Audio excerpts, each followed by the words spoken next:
বাংলাদেশের প্রধানমন্ত্রী নতুন বাসভবনের মাটির নিচে থাকবে অত্যাধুনিক বাংকার ও টানেল। যে কোনো বহিঃশত্রুর আক্রমণ বা জরুরি পরিস্থিতিতে এই বাংকার ও টানেলই হবে প্রধানমন্ত্রী ও তার পরিবারের সবচেয়ে নিরাপদ আশ্রয়। যখন পড়াতাম আমার মনে আছে আমি বলতাম A for apple, B for ball. Hindustan Bharat আমাদের শিখাতে চায় A for Awami League, B for BNP. ভারতের পরিকল্পনায় আওয়ামী লীগের অসমাপ্ত কাজকে পূরণ করার জন্য যে বিএনপি দায়িত্ব গ্রহণ করেছে। বাংকার এবং পালানোর গোপন সুড়ঙ্গ। কিন্তু প্রশ্ন হচ্ছে কিসের এত ভয়? বাংলাদেশ তো কোনো যুদ্ধে লিপ্ত নয়, তবে কি সরকার আগেই বুঝে গেছে যে আগামীতে তাদেরও আওয়ামী লীগের মতো ক্ষমতাচ্যুত হতে পারে? আর সেই জনরোষ থেকে বাঁচতে কি আগে ভাগে পালানোর এই বিলাসবহুল আয়োজন? দর্শক, 2024 সালের জুলাই বিপ্লবের পর গণভবনকে যখন জাদুঘরে রূপান্তর করা হলো, তখন থেকে একটা প্রশ্ন ছিল, নতুন সরকারের প্রধানমন্ত্রী কোথায় থাকবেন? ব্রেকিং নিউজ, শেখ হাসিনার মতো পালাতে যাচ্ছে বিএনপি সরকার। তারেক রহমানের বাসার নিচে বাংকার তৈরি করা হচ্ছে। আর সেই বাংকার কেন তৈরি করা হচ্ছে? দর্শক শ্রোতা, আজকের এই ভিডিওটি অত্যন্ত গুরুত্বপূর্ণ হতে যাচ্ছে। কে কোন জেলা থেকে আজকে আমাদের এই ভিডিওটি দেখছেন অবশ্যই কমেন্টের মাধ্যমে জানিয়ে দিবেন। দয়া করে আজকের এই ভিডিওটি আপনার সোশ্যাল মিডিয়াতে শেয়ার করে দিবেন। সুপ্রিয় দর্শক শ্রোতা, এতদিন পরে বাংলাদেশে কোনো সরকার বাংকার তৈরি করতে লাগেনি। তাহলে কি জুলাই যোদ্ধাদেরকে ভয় পাচ্ছে বিএনপি সরকার? অত্যন্ত গুরুত্বপূর্ণ ভিডিওটি না টেনে দেখতে থাকুন সম্পূর্ণ ভিডিওটি। সুপ্রিয় দর্শক শ্রোতা, ভিডিওতে একটি লাইক দিয়ে দেখতে থাকুন সম্পূর্ণ ভিডিওটি। লীগের মতো ক্ষমতাচ্যুত হতে পারে, আর সেই জনরোষ থেকে বাঁচতে কি আগে ভাগে পালানোর এই বিলাসবহুল আয়োজন? দর্শক, 2024 সালের জুলাই বিপ্লবের পর গণভবনকে যখন জাদুঘরে রূপান্তর করা হলো, তখন থেকে একটা প্রশ্ন ছিল, নতুন সরকারের প্রধানমন্ত্রী কোথায় থাকবেন?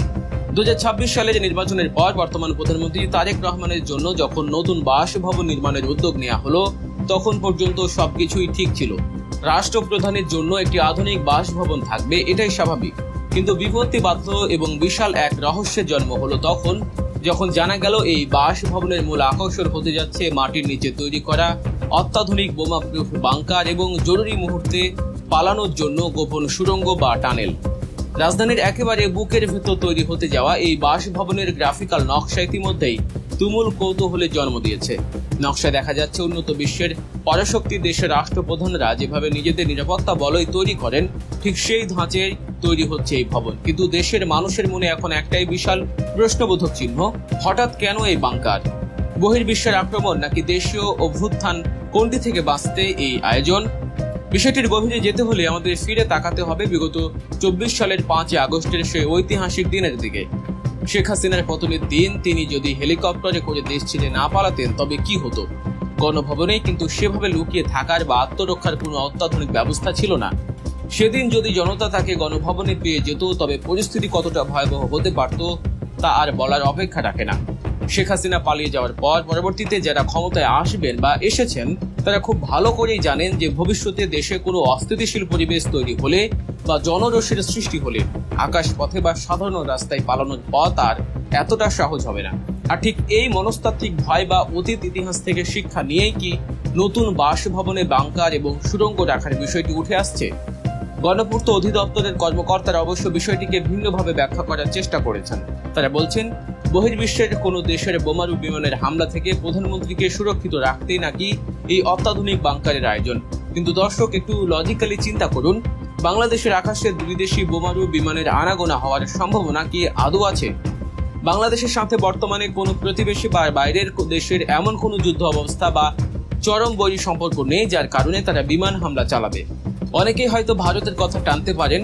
এটা সত্যি যে দেশের বেশিরভাগ জনগণ ভারতের আধিপত্যবাদের বিরুদ্ধে এবং বর্তমান সরকারও ভারতের সাথে একটা ভারসাম্যপূর্ণ লিয়াজু বা কৌশলগত সম্পর্ক তৈরি করার চেষ্টা করছে।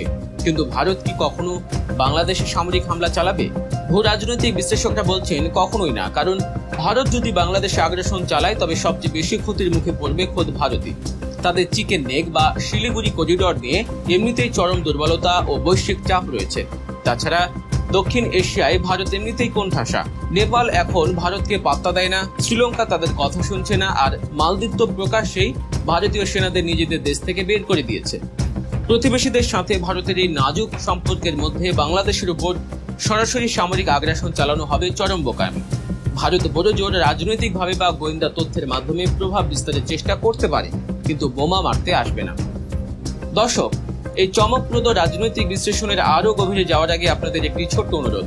আপনারা যারা নিয়মিত আমাদের ভিডিও দেখছেন কিন্তু এখনো সাবস্ক্রাইব করেননি, তারা দেশের এমন সব বিশ্লেষণধর্মী খবরগুলো সবার আগে পেতে এখনই গল্প নিউজ চ্যানেলটি সাবস্ক্রাইব করে বেল আইকনটি বাজিয়ে রাখুন। এবার আসা যাক মিয়ানমারের প্রসঙ্গে। অনেকেই বলছেন আরাকান আর্মির সাথে মিয়ানমার জান্তা সরকারের যে গৃহযুদ্ধ চলছে তার রেশ ধরে হয়তো মিয়ানমার আক্রমণ করতে পারে, কিন্তু কৌশলগত দিক থেকে মিয়ানমারের সাথে বাংলাদেশের যুদ্ধে জড়ানোর কোনো যৌক্তিক কারণ নেই। মিয়ানমারের অভ্যন্তরীণ গৃহযুদ্ধ তাদের নিজেদের ব্যাপার। অন্যদিকে পরাশক্তি চীন বা আমেরিকা নজর রাখছে মিয়ানমারের গভীর সমুদ্র বন্দরগুলোর দিকে। তারা কেউই বাংলাদেশকে সরাসরি আক্রমণ করে ভূ রাজনৈতিকভাবে লাভবান হতে পারবে না। তাই বহির্বিশ্বের বোমা হামলার যে জুজু দেখানো হচ্ছে তা একেবারে ভিত্তিহীন বলে মনে করছেন বিশ্লেষকরা। তাহলে আসল কারণ কি? সবচেয়ে বড় যে সত্যটি ঘুরে ফিরে সামনে আসছে তা হলো দেশের রাজনীতি এবং ভবিষ্যৎ গণ আন্দোলনের ভয়। সরকার হয়তো এই হিসাবটি মাথায় রাখছে যে কোনো কারণে যদি তারা জনবিচ্ছিন্ন হয়ে পড়ে এবং গণমানুষের এক তুমুল আন্দোলন শুরু হয়, তবে সেই জনরোষ থেকে বাঁচতে প্রধানমন্ত্রী যেন নিরাপদে গণভবন বা তার বাসভবন ছেড়ে গোপন সুড়ঙ্গ দিয়ে নিরাপদ আশ্রয়ে যেতে পারেন। সেখান থেকে হয়তো তিনি দেশ পরিচালনা করবেন অথবা নিরাপদে দেশ ত্যাগ করবেন। কিন্তু প্রশ্ন হলো, জনগণ কেন আবার রাজপথে নামবে? বর্তমান সরকার তো কিছু ভালো কাজও করেছে, যেমন জ্বালানি তেলের দাম বাড়ানো হয়নি, ভোজ্য তেলের দাম না বাড়ানোরও ঘোষণা দিয়েছে।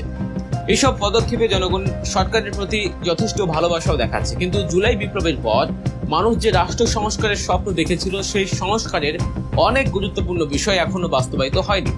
জনগণ যদি দেখে যে সরকার তাদের কথা শুনছে না, জুলাই সনদের বাস্তবায়ন করছে না, কিংবা গণভোটের রায়কে তারা সম্মান আর দেখাচ্ছে না, তখন কিন্তু মানুষ বিরক্ত হবেই।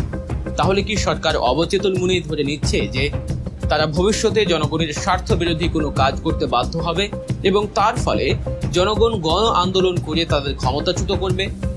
এই অপরাধবোধ বা ভয় থেকে কি এই সুড়ঙ্গ আর বাংকারের জন্ম? পাশাপাশি এই প্রজেক্ট নিয়ে তুমুল অর্থনৈতিক সমালোচনাও চলছে। আবার ওই বালেন্দ্র শাহ কিন্তু সিএনজির কাছে যায়, সিএনজি ড্রাইভারের সাথে ছবি তুলতেছে, রাস্তাঘাটের ছবি তুলতেছে, গাড়ির উপরে দাঁড়ায় কথা বলতেছে এবং সরাসরি বলতেছে আমি কাউকে ছাড় দিব না, সে পুলিশের প্রধান হোক আর কোনো মন্ত্রী হোক, দেশের কেউ ছাড় পাবে না অন্যায় করলে, টাকা পাচার করলে, কোনো অন্যায়ের সাথে জড়িত থাকলে কাউকে আমি ছাড় দেব না। খুব অল্প সময়ের মধ্যে আমাদের মন জয় করে নিছে। তার নিজের দেশের মানুষের তো মন জয় করছেই, আশেপাশের অনেকেরই মন জয় করছে এবং ভারতের জনগণও কিন্তু নেপালের প্রধানমন্ত্রীর পক্ষে। ভালো কাজের জন্য সবাই ভালোবাসবে ভাই, ভালো লোককে সবাই ভালোবাসে, আর কে ভালো কাজ করবে আর কে করবে না এটা বোঝা যায় ভাই। এর জন্য ওই 100 দিন হানিমুন টাইম এত কিছু লাগে না, মাত্র 13 দিনে বুঝাই দিছে সরকার কি করবে। বিশ্বাস করেন, আমাদের শিক্ষামন্ত্রী যদি এই বালেন্দ্র শাহের অধীনে থাকতো, নেপালের বালেন্দ্র শাহের অধীনে যদি আমাদের শিক্ষামন্ত্রী মিলন সাহেব থাকতো, চাকরি থাকতো না ভাই। হ্যাঁ ভাই, চাকরি থাকতো না। কারণ উনি একটা স্কুলে যায়, ওখানে 8 বছর 10 বছর 12 বছরের বাচ্চাদেরকে প্রশ্ন করতেছে, রাজনীতি শিখাইতেছে। প্রশ্নটা কি বলো তো, আমাদের প্রধানমন্ত্রীর মেয়ের নাম কি? একটা বাচ্চা বলছে জাইমা। ইয়েস, জাইমা রহমান। ওকে, জাইমা রহমান। ওকে,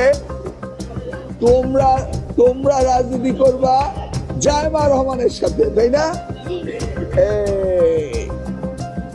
তোমরা কার সাথে রাজনীতি করবা? জাইমা রহমানের সাথে নাকি? তুমি কার সাথে রাজনীতি করবা বলো? জাইমা রহমানের সাথে নাকি? ওকে ওকে, মনে হইতেছে পরীক্ষার মধ্যে প্রশ্নটা আসতে পারে ভাই।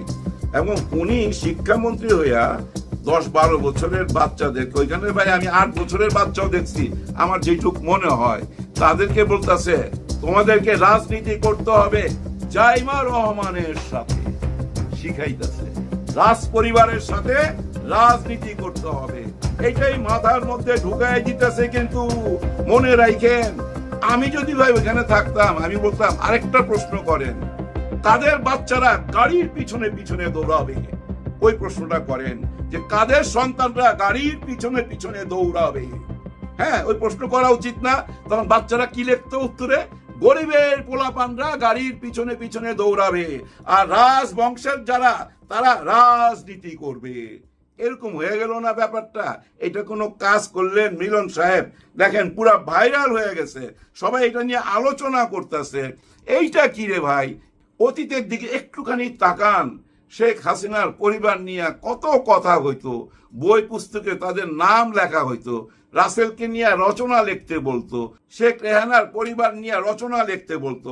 শেখ হাসিনার পরিবার, শেখ রেহানার পরিবার এবং শেখ মুজিবুরের পরিবার, এই পরিবার পরিবার কইরা বই পুস্তকের মধ্যে ঢুকাই দিছে পরিবার।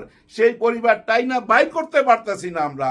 এখনো যদি একজন শিক্ষামন্ত্রী আইসা এরকম কথা বলে, জাইমা রহমানের সাথে রাজনীতি করতে হবে, মানে উনি এখন থেকেই বলতেছে বিএনপি করবা তোমরা বড় হইয়া।